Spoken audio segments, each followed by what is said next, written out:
Welcome to Publishing Power. My name is JoEllen, and we are here today with the quartet.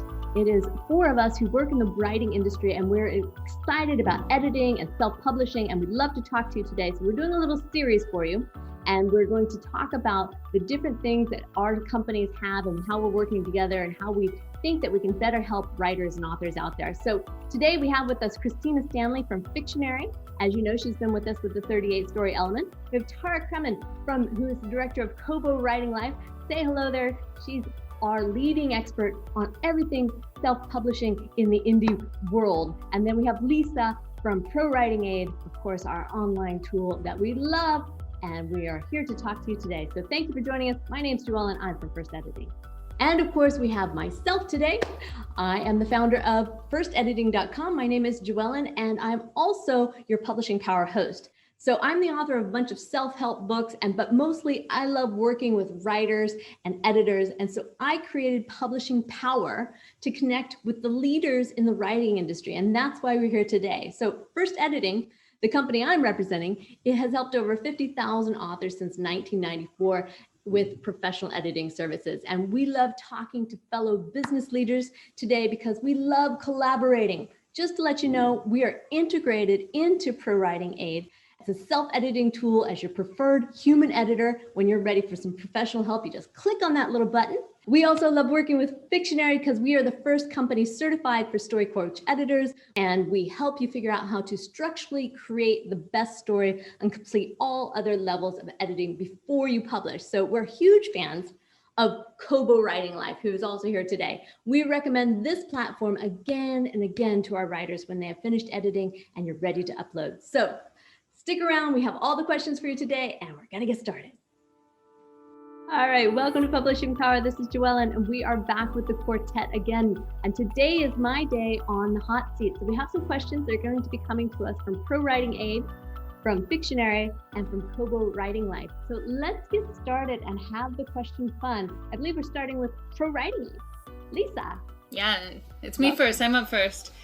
So I wanted to ask you the question. JoEllen runs self-editing school for us, for all of the Pro Writing Aid community. And one of the questions we get the most is, what's the relationship between the self-edit that you should do and when do they pass it over to you? And how can that vary between writers? Because I know some writers spend more time self-editing and some spend a bit less. And so how do you understand that relationship so that writers can get the most out of it? Well, the self-editing is super, super important. And it's basically, they're working on mastering their craft as a wordsmith. And so self-editing and editing in general helps. There's two things you can do to become a better writer outside of editing or outside of writing. And that would be reading as much as you can because the brain is just absorbing all of those patterns and things that are going on. And then of course, editing itself. So the more you understand, the better you can do there. Self-editing, as we've used again and again, we can pop up the spiral here. It's a journey. So it's meandering back and forth. But when you're learning to self-edit and you're trying to figure out what's going on there, the more you understand, the more you'll understand the levels of editing, such as, if you're doing a copy edit or a line edit, or up higher on the developmental structural edits that we're doing. So you learn over time that you're going to learn the grammar, the spelling, the punctuation, all that style and syntax that's part of it, but you'll learn the structural development of your story. And that's one of the things when we're working with the story coach with Fictionary, it's so important because you see the forms and patterns that are used in creating a strong manuscript. And it's very important that you use that and learn that so you learn how it flows. So at any point that you get frustrated and you need help, of course you have professional editors on the standby. We're inside Pro Writing Aid. When you're using the tool, you can click on it, says get a human editor, throw your hands in the air, click the button, and we're there. So it just depends upon where you are in the journey of what type of editor you use and what level of editing you take. So if you're going to go ahead and if you're on a high level, you're going to be structural editing, then you want to make sure that you're fulfilling all the necessary requirements of the structural edit. Is it creating everything you need in a scene, in a chapter? And we have certified story coaches to do that. What promises are you making to your readers? Are you keeping them? And then, the editor is learning all these, or is sharing all these things with you so that as you edit each time you go through the process, you're going to get better and better and better. So when you learn to self-edit, you become a better writer. You learn to communicate clearly with your editor which is really important. Having like pro writing aid, having that little intelligent assistant there on your shoulder saying, hey, there's a rule for what you're doing here, and being sure that you're checking those again and again. Then when you come to an editor, you get a much higher level edit. They're looking at it from a different perspective. They're not looking at the commas and the punctuation, the grammar, spelling, and all that. They're looking at the overall style, the structure, the order, the flow, and making sure it's all continuous there. So you're going to get a deeper edit and focus on those high level issues instead of the syntax. And you're going to get more for your money, which of course, editing is an investment. It can be quite costly, and you need to be prepared to get the best for your money. And that's really up to you. So when you start to understand what level of editing you're in and what type of editor you're seeking, then you're going to do better in the self-editing process, and you'll know what you should be doing there. If you're at the high level, or if you're in the revision stage, or if in the final copy editing, all of those are there. And we talk about that again and again on the self-editing school. And I think that's really, really important to do that. So I would encourage everyone to subscribe to, the self-editing school, and also to Publish Power here. And you can learn a lot. It's free, it's fun, and you can become a better writer. And really, again, go ahead and master your craft as a wordsmith so that you are more confident and better prepared when it comes time to join hands with your editor. Yeah, and I think it varies depending on what you're writing as well. If you're writing, a technical manual where someone just needs to get information across, I feel like there's less issue about trying to get the right idea across. Whereas we did an interview last week for Crime Writers Week with Ian Rankin, and he said in the interview that his first draft, and he's working on his 19th book right now, I think, and he goes through 3 full draft revisions before he even lets his wife look at it. And then he hands it over to an editor, and he talks a lot about how important his editor is as well, because once you've gone through it 3 times, it's really hard to see it. Yeah. And so then the editor comes in and finds all of these things that, he sort of thought were there but weren't, or ideas that he thought he had got across that wasn't there. And so I just thought, if Ian Rankin is putting all that effort in to try and make sure that he has told his story as well as he possibly can before he hands it over to an editor, then you're just going to end up with a better piece of work at the end, aren't you? Absolutely. Absolutely. And the amazing thing is that, especially for new writers, I mean, when we compare ourselves to those who are bestsellers, when you're a new writer, literally there are millions of people sitting at their keyboard as we speak, and they're all writing a new story. And you've really got to be prepared. You get one shot at an agent, one shot to really present yourself, and it's got to be as good as it gets. So long ago, when I first started in this industry, you could get your ideas and they would look more at the story, but not anymore. You've really got to have it tight. That structure's got to be good. And the moment they find mistakes, you're out. There's just no need to bother. There's other people waiting in line. So yeah, definitely always put your best foot forward. Always polish. One of my favorite things is I had the opportunity to meet Malcolm Gladwell, one of my favorite authors. And, he said, just rewrite, and rewrite, because it's just an editing process. And that's just what you do. And you have to hold yourself. It's going to get better and better every time you do it. Nobody ever rewrites something and makes it worse. I mean, I guess a couple people might, but generally you rewrite something and it's going to be better. Right. And if you're going to spend a year writing a book, then don't spend 3 weeks editing it. Like, put the time in and the effort to, otherwise that investment of time into your manuscript isn't going to take you as far as it could. And same thing with an editor. It's worth investing in an editor to make sure that what you come up with at the end is as good as it can be and worth the time that you've already put into it. And one of the great things is that the editors, they can actually help you know when it's there, when it is fully at its best fruition, because it's hard to know when to stop also. So, they can tell you, yes, you've managed to get all of these important elements that you wanted to convey. They're all here, they're all present. And I think that's super important. I was just going to say a fun fact about Malcolm Gladwell. We're big fans of him at Kobo. Well, we just had him on. He was interviewed with Michael Tamlin on the Kobo and Conversation podcast. But the very first book that Kobo ever sold as a company was one of Malcolm Gladwell's titles. Yes. Wow. He's a Canadian and he is fantastic guy. And he has a fantastic, we're talking to podcast people out here right now. Check out his on Pushkin, because I love that. What is it? History Revised. One of my favorites. Revisionist history. Revisionist history. Thank you. Revisionist history. Okay. So we're all fans. Good. All right. I think, Tara, it's your turn from Kobo Writing Life. What would you like to know? Sure. One question that we get a lot is authors asking us for different services. And we all know too well that anything about the book creation process or the book publishing process, if you try and like Google that or put it into any search engine, it's overwhelming the amount of results that you can get. Which is why I really love that we've been able to come together as this quartet and kind of like have these trusted companies that we really love the people behind them and love the work that they are doing. But so my question was that just how does first editing help authors find the right editor for them? Because it's a relationship that requires like a lot of trust. You're giving your book baby to somebody to sort of potentially dismantle. So how does that work? How do you match authors with editors? Absolutely.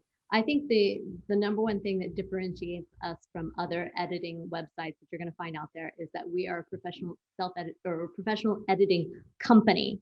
And that means that you're not on a directory searching and sifting through a lot of freelancers, because basically I founded this after writing my own books. And when you're looking for an editor, you can spend days, weeks, I mean, months, years, if you like, searching through directories, and it's pretty much never ending, because then after you find the person that you think, okay, I really want to work with them, their price is okay, I can do this, you have to interview them, you have to review the references, you have to understand their style and personality, their experience, and it gets to be exhausting. And then you have to know if they have schedule. Freelancers have a limited amount of time, and so they're planning way in advance, and maybe it doesn't fit. So when we have first editing, basically we have vetted all the editors on our team. We have what I call an army of editors, and we do the hiring process for you, the same as we do the editing for you. We have certified story coaches for structural fiction edits, which means, we're using the